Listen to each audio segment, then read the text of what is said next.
5টি বিষয় যদি আপনি মনোযোগ না দেন, তো শেষ বয়সে অবশ্যই আপনার আফসোস করতে হবে। প্রথম পয়েন্ট, আপনার নিজের একটি বিজনেস না থাকা। আপনি জব করতেছেন, আপনি মার্কেটিং এ জব করতেছেন, কর্পোরেট জব করতেছেন, কিন্তু রিটায়ারমেন্ট অবস্থায় যখন আপনি শেষ বয়সে যাবেন, তখন দেখবেন যে আপনার কিছু যখন করার থাকবে না, তখন একটা আপনি আফসোস করবেন যে আমার নিজস্ব যদি একটা বিজনেস থাকতো, তো অবশ্যই তা আপনি ভালোভাবে পরিচালনা করতে পারতাম। দ্বিতীয় নম্বর পয়েন্ট, নিজের স্বাস্থ্যের প্রতি যত্ন না নেওয়া। আপনি যদি ইয়ং বয়সে যদি স্বাস্থ্যের যত্ন না নেন, ভালোভাবে ঘুম না পারা, খাবারের প্রতি যত্ন না নেওয়া, তো অবশ্যই শেষ বয়সে আপনি ডায়াবেটিসের সম্মুখীন হবেন, বিভিন্ন ধরনের অসুখের সম্মুখীন হবেন। তখন ভাববেন যে আমি সেই সময় যদি আমার স্বাস্থ্যের যত্ন ভালোভাবে নিতাম, তাহলে এখন আর এই পরিস্থিতি পড়তে হতো না, অনেক ভালোভাবে লাইফটা কাটাতে পারতাম। 3 নম্বর পয়েন্ট হচ্ছে রিটায়ারমেন্ট প্ল্যান না থাকা।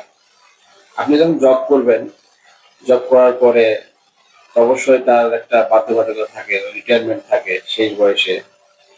তখন কি হয়, চাকরি থাকা অবস্থায় আপনার ছেলে মেয়ের প্রতি স্যালারি প্রত্যেকটা স্যালারি, মানে পুরো স্যালারিটাই হচ্ছে তাদের পিছনে ব্যয় করা, সংসারের প্রতি ব্যয় করা।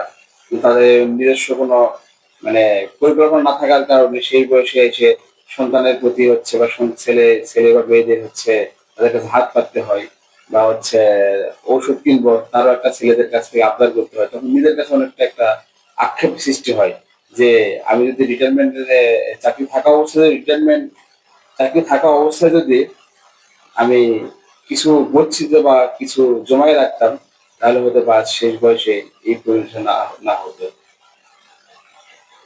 4 নম্বর পয়েন্ট হচ্ছে ফ্যামিলিকে সময় না দেওয়া। আপনি যখন চাকরি করবেন, চাকরি এবং ফ্যামিলি দুটাকে ব্যালেন্স করতে পারাটাই হচ্ছে একটা স্ট্যান্ডার্ড, যেটাকে বোঝায়।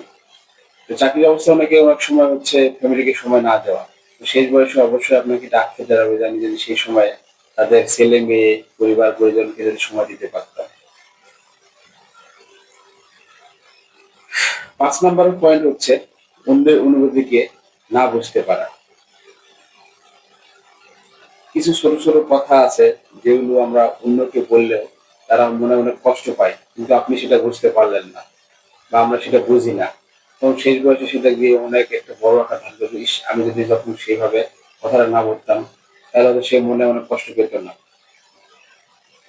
তো অবশ্যই 5টি বিষয় আমাদের লক্ষ্য রাখতে হবে। লক্ষ্য রেখে কাজ করলে ইনশাল্লাহ অবশ্যই আমরা আফসোস করতে হবে না, তাহলে অবশ্যই আমাদেরকে আফসোস করতে হবে।